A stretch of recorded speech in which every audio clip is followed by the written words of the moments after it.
On my friend's birthday, I went out for a smoke with my fiancée's friend. She suddenly said, "I'm in love with you, and your fiancé has been cheating with your friend for 2 months." I told her, no way. But when we walked back into the bar, I saw. That night should have been simple. My friend's birthday, loud music, cheap drinks, the usual chaos that makes you forget real life for a few hours. But situations turn fast, especially when you take one step outside a crowded bar for a smoke. I didn't know I was stepping into the moment that would flip the last 2 months of my life upside down.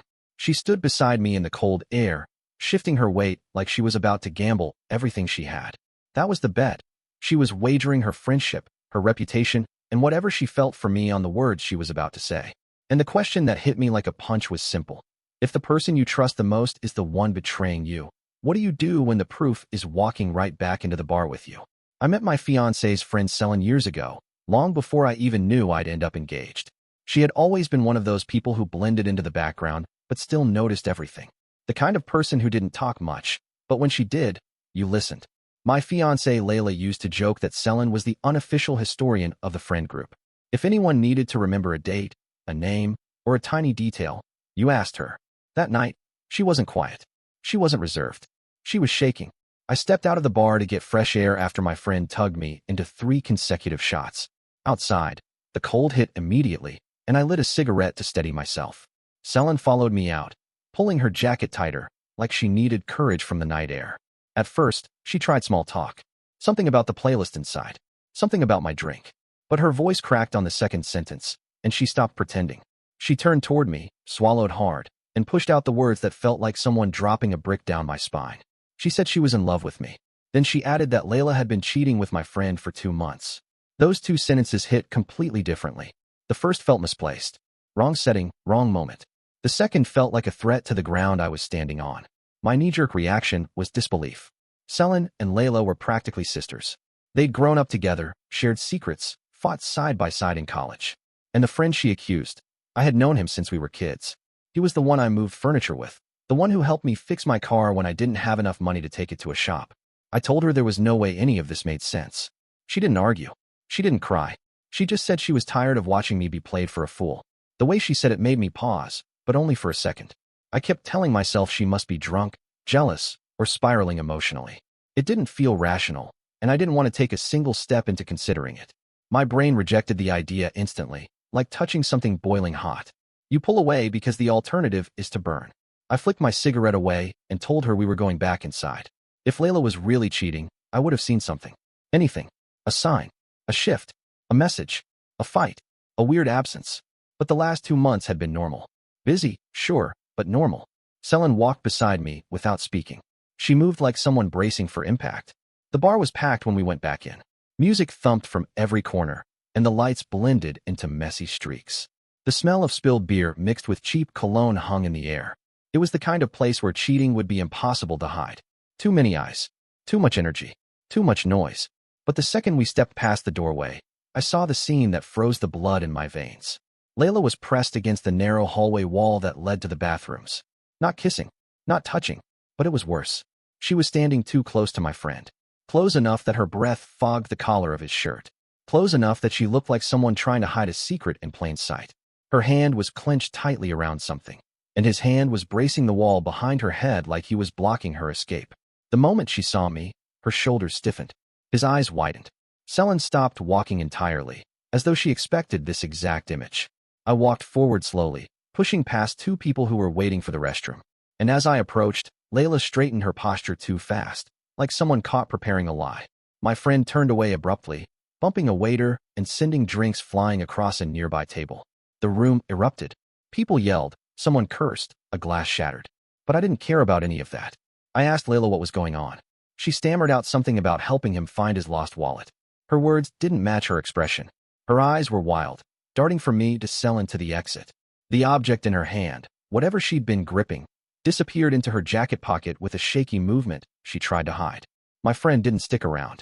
He pushed through the crowd, knocking over another chair in the process, and stormed toward the back door of the bar. The way he moved told me Selin hadn't lied completely. Something was there. Something ugly. I followed him with my eyes until he vanished outside. Then I turned to Layla again. She kept talking, but every explanation made less sense. She claimed they were only talking. She said he needed advice. She said she was trying to fix an argument between me and him that I didn't even know we were having. She even tried to claim she and Selin had planned a surprise for me, and that things got mixed up. Mixed up. That was her phrasing. Selin stepped closer, her voice steady, and she told me again that Layla was lying. She repeated the part about the 2 months. This time she added that Layla had been sneaking out while telling me she was working late. The people around us started paying attention. One girl whispered something to her boyfriend. Someone else moved their drink aside, as if preparing to intervene if things escalated. It was suddenly too many eyes, too many breaths, too many chances for my fiancée to twist the story into something convenient. I asked her what she had in her pocket. She froze. Completely froze. Her body language shifted from panic to stiff, the kind of stiffness you see in someone whose story just ran out of space. I stepped forward and reached for her jacket. She flinched backward instantly. That tiny reaction broke the last piece of denial I'd been clinging to. She muttered something about needing air and tried to move past me. Selin blocked her path. Layla snapped at her, telling her to back off, calling her jealous, saying she was ruining everything. Selin didn't budge. Layla pushed her shoulder hard and tried again to get away, but I grabbed her arm. Not to hold her, but to stop her from running before answering a single clear question. She pulled away, shaking, saying she couldn't do this here. I told her she didn't get to choose the timing anymore. Before she could reply, the back door slammed open, and my friend reappeared. His shirt collar was pulled sideways like someone had grabbed it. His face was red, breath ragged, and he looked ready to explode or collapse. He pointed at me and yelled that I needed to hear the truth, but not from her. He said I had been left out of something that involved more than cheating. Something about money. Something that happened before I ever proposed. Layla screamed his name, telling him to shut up. Selin whispered that she had warned me. The people around us quieted down, sensing that the night was no longer just a bar argument, but something deeper. I stood in the center of it, staring at the two people I trusted the most, both unraveling in ways I had never seen. And for the first time that night, I felt the ground shifting under me. The night wasn't collapsing. It had collapsed already. And I understood Selin wasn't confessing because she was desperate. She was confessing because she knew everything was about to explode anyway. The music inside the bar didn't match the atmosphere anymore. A birthday party with flashing lights and cheap shots shouldn't have had the air of a courtroom, but every eye turned toward us carried judgment. The chaos from the spilled drinks had faded, and the crowd made space around us like they instinctively knew something heavier was unfolding. Layla stood in front of me, still gripping her jacket pocket, while my friend hovered by the back door like he wanted to speak, but feared what would happen once the words left his mouth. Selin stayed close, her arms folded, her expression too steady for someone who had just blown up her friend's relationship. I told them we were stepping outside. If we stayed inside the bar, someone would call security. Someone would film. Someone would twist the story. I didn't want witnesses, I wanted answers. Outside, the cold felt sharper. The air between us carried a tension heavy enough to choke on. My friend began pacing, muttering that this wasn't supposed to happen like this. Layla begged him not to say anything, insisting she could fix it. Selin told her to stop pretending. I asked them all to shut up for a second and talk one by one. My friend stopped pacing, inhaled deeply, and said the first thing that began to crack the surface of the real story. He told me the problem wasn't cheating. Not exactly. He claimed there was something involving money, a debt, and Layla had been trying to manage it in secret. Layla immediately cut him off and told me he was twisting everything. She said she had asked him for help months before I proposed, back when she was overwhelmed with her student loans. According to her, he gave her advice and walked her through a budgeting plan. She insisted that their late-night talks were about finances and nothing romantic. Her words sounded rehearsed. Too neat. Too clean. Selin nodded slowly, as if she expected that lie. She stepped forward and told me to check the coat room inside the bar. She said my friend had stashed something there. Something that belonged to both him and Layla. Layla snapped again, claiming Selin was obsessed with ruining her. My friend grew louder, insisting he didn't stash anything, and that Selin was dragging me deeper into chaos out of pure jealousy. 3 different explanations. 3 different tones. 3 different agendas. All layered on top of each other like pages torn from different books. I didn't waste time arguing. I walked back into the bar and headed straight to the coat room. My pulse wasn't racing. It was steady. When the truth is close enough, your body stops panicking and starts preparing. Inside the coat room, jackets hung in uneven rows. Scarves draped off metal hooks. A faint smell of fabric softener mixed with spilled beer drifted through the room. I started checking pockets. I wasn't sure what I expected. Maybe nothing. Maybe something. But Selin wouldn't have sent me here unless she was certain. Then I found it. A thin black envelope tucked behind a heavy winter coat that didn't belong to me. It had a name scribbled on the corner, my friends. I opened it without hesitation. Inside were three things: a handful of bills, a small notebook with dates and initials, and several printed photographs of Layla entering a motel late at night. My jaw didn't clench. My breath didn't shake. It was the numb realization that damage had roots deeper than a simple affair. When I stepped back outside, the three of them turned toward me like they could hear the truth rustling in my hands. I held up the envelope. Layla went pale. My friend covered his face with one hand. Selin stood completely still. I didn't yell. I didn't accuse. I asked them to explain the envelope. Just that. A clear question they couldn't dodge by talking over each other. Layla reached for it immediately, her voice rising, saying she could explain everything. She insisted the photos were taken out of context. She said she had gone to the motel to meet someone who could help with her debt. She said the money wasn't what it looked like. She said the notebook was part of an old job. Her words stacked on top of each other too fast. Not lies. Not truths. Something in between. My friend stepped forward and reached for the notebook, insisting I give it to him before things got out of hand. He was breathing heavily, and the way he reached told me he needed the evidence gone. I pulled my hand back and told him not to touch anything. Selin stepped closer and told me to open the notebook to the most recent page. I flipped it open. The initials on the fresh date were clear. Not mine. Not hers. Not his. Two letters I had never seen before. Layla whispered something like a plea. Something about protecting me from a mess I didn't deserve. My friend exhaled shakily, muttering that he had tried to handle things quietly. Selin looked at Layla with disgust and said this was exactly why she had confessed earlier, because she couldn't watch me be dragged into whatever twisted arrangement they had created. I felt none of the usual movie-like shock people imagine. No dramatic collapse. No immediate fury. Just a slow, steady clarity forming in the back of my head. I asked my friend why he had been meeting Layla at a motel behind my back. His shoulders slumped. He said it wasn't what I thought. He claimed he had stepped in to help her because she owed someone money and didn't want me involved. He said the person she owed wasn't letting her go without demanding more than just cash. That line, more than cash, made Selin roll her eyes like she'd heard it before. I told him that if he was just helping her, he wouldn't have been hiding it. And I told Layla that if she had nothing to hide, she wouldn't have stashed photos and cash. She shook her head and reached for me, but I stepped back. She pulled her hand away slowly, like she had just realized something irreversible was happening. My friend tried one more time to insist it was a financial mess, not an emotional one. But the way he kept watching the envelope made it clear he had crossed lines he didn't want to admit yet. Selin broke the silence. She said there was still something I hadn't seen, something that would make everything fall into place. She said the notebook wasn't just dates, it was a schedule, a set of meetings Layla had been attending twice a week, and the initials belonged to the person she had been meeting. I opened the notebook to another page and saw patterns emerging. Same motel, same time slot, same initials. I asked Layla who the initials belonged to. She said nothing. My friend started pacing again, muttering that they should have told me before things escalated. Selin said I deserved the truth, and that this wasn't even the worst part. Layla finally exhaled and said I wasn't supposed to find out like this. I asked her how I was supposed to find out. She didn't answer. My friend whispered that everything was already spiraling and that the involvement of the person with those initials would change everything.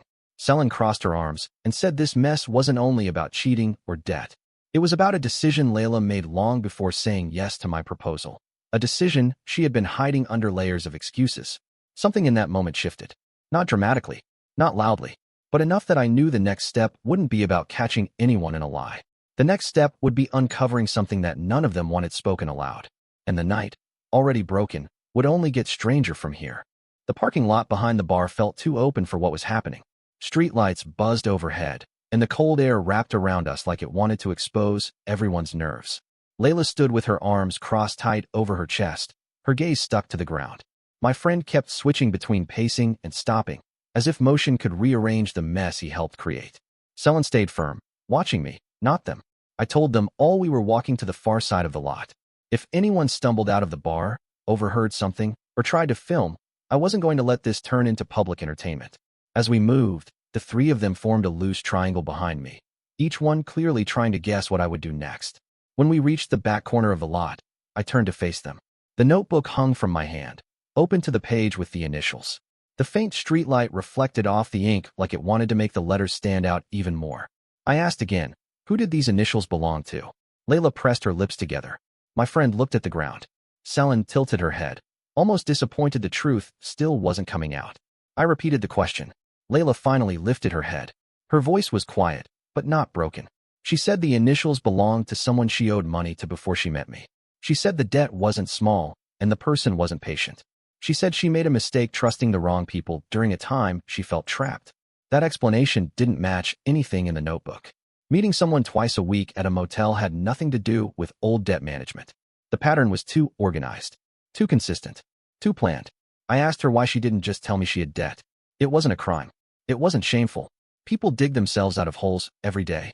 There was nothing in that situation that required secrecy. She said I wouldn't have understood. She said I would have asked questions she wasn't ready to answer. She said bringing me into it would have made everything spiral faster. Selin scoffed and said that Layla had more than one reason to hide the truth. And then she added something that cut through the tension like a blade. She said the debt wasn't the root. It was the excuse. The real reason Layla kept going to the motel was standing 10 feet away, pacing back and forth like a man waiting for his sentence. I looked at my friend. He froze mid-step. His eyes gave it away before his mouth did. Layla yelled at Selin to stop making things worse. My friend told her to calm down. I told them both to explain before they buried themselves deeper. My friend stepped forward and said something that threw the night into a completely different direction. He admitted that the debt was real, but the motel meetings were not for negotiating. The person referenced in the initials wasn't a stranger. That person was someone who found leverage in Layla long before I knew any of this existed. He said the person used the debt as pressure, but what they wanted wasn't money. It was access. Access to someone close to me. Access to information. Access to my schedule. Access to things that could be used later. Layla snapped, telling him to stop talking. She tried to grab his arm and pull him back, like dragging him away from the truth would somehow stop it from landing. But he shook her off and said the name behind the initials wasn't just anyone. It was someone who had been around for months. Someone who had met me before. Someone who tried to get close through casual conversations. Someone I had never once thought twice about. The realization formed slowly, heavy, and uncomfortable. It wasn't a stranger. It wasn't a mystery figure. It was someone who sat across from me at gatherings. Someone who borrowed tools from me once. Someone who had a reason to want a quiet route into my life. Layla squeezed her eyes shut the moment I connected the dots. She didn't just hide cheating. She didn't just hide debt. She hid involvement with someone who wanted something from me. The second twist was suddenly clearer than anything. This wasn't a love triangle. It wasn't a story about passion, temptation, or two people making a reckless choice. It was a mess built on manipulation, pressure, and a decision Layla made when she felt cornered. I asked her how long she had been dealing with this person. She whispered that it started before we ever got engaged. She said she thought she could handle it. She said she never meant for me to get dragged into it. Selin stepped forward and said she should tell the real reason it escalated. She said Layla didn't go to the motel willingly at first. But once she accepted that first meeting, the leverage grew. Every visit became something bigger. The person behind the initials wanted control over Layla because controlling her meant access to me. My friend looked sick. He said he tried to help Layla early on, but he got pulled into it too. He said he made the mistake of agreeing to cover for her because he thought he could negotiate a way out. He said he never expected the situation to evolve into something intimate, but once the motel visits started, everything blurred. Layla broke at that point. Not dramatically, just a slow collapse of resistance. She admitted she had turned to my friend because she trusted him more than anyone else. She admitted she knew she was crossing a line when she met him at the motel without telling me. She admitted that things between them became physical at one point because she was tired of feeling powerless and he offered comfort. That wasn't the twist. That was the inevitable consequence. The twist came from Selin, who had stayed quiet long enough. She stepped toward Layla and said that she had proof of everything. Not because she wanted to destroy her friend, but because she wanted to separate me from a plan that would have spiraled far beyond cheating. Then she dropped the third twist. Selin had been recording the motel visits. Not for money, not for revenge, but because she suspected Layla was being manipulated by the person behind the initials, and she wanted leverage to protect me if things got worse. Layla turned pale instantly. She called Selin insane. She accused her of wanting to break us up so she could insert herself into my life. Selin didn't argue that part. She said she admitted her feelings earlier because she wanted everything out in the open before the truth detonated. She said her confession was messy, but her intention wasn't. She said she recorded the visits because she didn't trust Layla's ability to handle the situation alone, and she didn't trust the person behind the initials. My friend stared at the ground like he had lost track of where the line between right and wrong was. The three of them stood in a triangle of guilt, secrets, and collapsing alliances. Layla was caught between fear and anger. My friend was drowning in his own involvement. Selin looked ready to burn the whole circle to stop it from spreading. And I stood in the center of everything. holding a notebook that contained the schedule of the meetings that unraveled the last year of my life. The next step wasn't guessing who was lying. The next step was getting to the place where the truth started, the motel. And the night wasn't done with any of us. I didn't wait for more arguing. Once all three of them exposed enough pieces of their tangled mess, the next step became obvious. If the motel was the center of everything, the debt, the meetings, the leverage, the reason Layla started choosing secrecy over honesty, then that was where the truth would stop hiding. I told them to get into my car. Layla hesitated and said the motel manager wouldn't remember anything. My friend muttered something about the place being dangerous. Selin simply opened the passenger door and waited. She wasn't scared. She wasn't defensive. She was ready to finish what she started. Layla climbed into the back seat reluctantly. My friend slid in beside her. They sat stiffly, two people who once thought they were in control, but now looked like passengers on a ride they didn't want to be on. The drive wasn't long. The city blurred past the windows in sickly yellow flashes. Every streetlight seemed to highlight another flaw in the story they'd built. Behind me, Layla whispered to my friend, trying to make him promise not to reveal certain details. He whispered back that it was too late. Selin glanced at me and said nothing. She didn't need to. Her silence carried more weight than their frantic whispering ever could. The motel appeared like a forgotten piece of the city. Faded paint.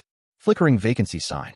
A lobby lit by a single overhead bulb that made everything look more desolate than it was. I parked and told them all to get out. No one moved at first. Then Selin stepped out, and the others followed because they had no choice. The cold air felt different here. Heavier, like the motel itself had absorbed all the secrets that passed through its walls. Inside the lobby, the manager sat behind a scratched counter, flipping through a magazine that had been outdated for months. When he looked up and saw Layla, something in his expression changed. Recognition came too fast. He asked if she was here for the usual. The silence that followed was the loudest part of the night. Layla's face drained of color. My friend stepped back like he'd been slapped. Selin didn't react. She had expected this. I felt the tension shift from confusion to confirmation. I asked what the usual meant. The manager scratched his cheek and said Layla had been booking the same room every week, always paying in cash, always with a sense of urgency. He mentioned her arriving early, sometimes staying late, sometimes waiting for someone. He didn't know who she met, but he remembered the initials on the room schedule because she requested privacy. Layla tried to shut him down, saying he must be confusing her with someone else. But he pointed to the logbook under the counter and said he didn't forget faces. Selin asked to see the log. He slid it forward. There it was, her handwriting, her signature, the initials, the weekly time slot. No excuses left to hide behind. My friend put both hands on the counter, leaning in as if he needed to physically hold himself up. He whispered that he had told her to stop coming here, that the person she owed had started pushing for more involvement, that Layla kept insisting she could handle it alone. Layla covered her face with her hands. She wasn't crying. She wasn't shaking. She was calculating, searching for a version of the story that made her look less guilty. I asked her what exactly she had promised that person. She said the debt wasn't just financial. She said she made a deal to buy time and safety. She said she didn't want me dragged into something messy. Selin stepped forward and asked her to tell the rest. The part she had been terrified to say. The part that motivated every motel visit. Layla lowered her hands slowly, looked directly at me, and said the last thing I expected. She had promised that person information about me. Not money, not favors, access. She claimed she never intended to deliver anything meaningful, but once the meeting started, the leverage shifted. She said the person threatened to expose her past debt to my family, to her workplace, even to me, unless she complied. She said using my friend as cover seemed safe. Then she admitted that the physical part happened because the situation spun out of control and she reached a point where she didn't care about right or wrong anymore. I asked her why she didn't trust me enough to tell me any of this before our engagement. She said she didn't want to lose me. She said she thought she could outrun the consequences. My friend finally spoke with a level of honesty he hadn't shown all night. He said he initially stepped in to shield her, but once things became intimate between them, he didn't want to stop. He said he convinced himself he was helping her, but he also knew he was helping himself. Selin turned toward me and said the final twist without flinching. The person with the initials had approached her too. Not for money, not for leverage, for manipulation. They wanted her to keep quiet. They wanted her to encourage Layla's secrecy. They wanted her to guide certain conversations when I was around. They wanted her to help build a barrier between me and the truth. She refused. That was when she started watching, recording, collecting evidence. That was when she realized the only way to stop the chain reaction was to expose everything. That was when she confessed her feelings, messy, ill-timed, desperate, because she thought it would force the truth into daylight before the situation reached a point where someone got hurt. The manager watched us quietly, probably accustomed to scenes like this, but not the layers beneath them. I took the notebook out of my pocket and set it on the counter. The manager flipped through it, nodded at the familiar handwriting, and confirmed the initials matched someone who booked rooms under a pseudonym almost every time. The final confirmation didn't make things better. It made them clear. Layla wasn't an innocent victim. My friend wasn't a misguided helper. Selin wasn't a jealous outsider. They were three people caught in a trap that grew roots because they didn't stop it early. And I had been living beside it without knowing. I told the manager we were leaving. He didn't argue. He just slid the logbook back, as if closing a chapter he had witnessed too many times before. Outside, Layla reached for me one last time. Her voice was steady, but empty. She said she wanted another chance to explain. She said we could fix things privately. She said the engagement didn't need to end like this. My friend didn't speak. He looked hollow, like someone who woke up too late to realize what he'd destroyed. Selin watched me with a quiet understanding, not expecting forgiveness, but accepting responsibility for the role she played. There wasn't anything left to salvage. The consequences unfolded the way real consequences do, slowly, then all at once. I ended the engagement that night. I didn't negotiate. I didn't bargain. Layla moved out within the week. The person behind the initials received a report from the motel manager and from the evidence Selin collected. They avoided legal charges narrowly, but their involvement became known enough that they lost their job and moved out of the city. My friend faced disciplinary action at work when several financial inconsistencies linked back to the cash in that envelope. He kept his job, but lost his position and most of his friends. Selin tried to contact me twice afterward, first to apologize for the confession, second to apologize for the recordings. When she became persistent, I requested space, and she respected it. A few months later, she moved to another city and cut ties with the entire group. And me? I rebuilt my life from scratch. No drama, no chaos, just space. Enough space to understand that stepping out of that bar for a smoke wasn't the beginning of the disaster. It was the beginning of the truth.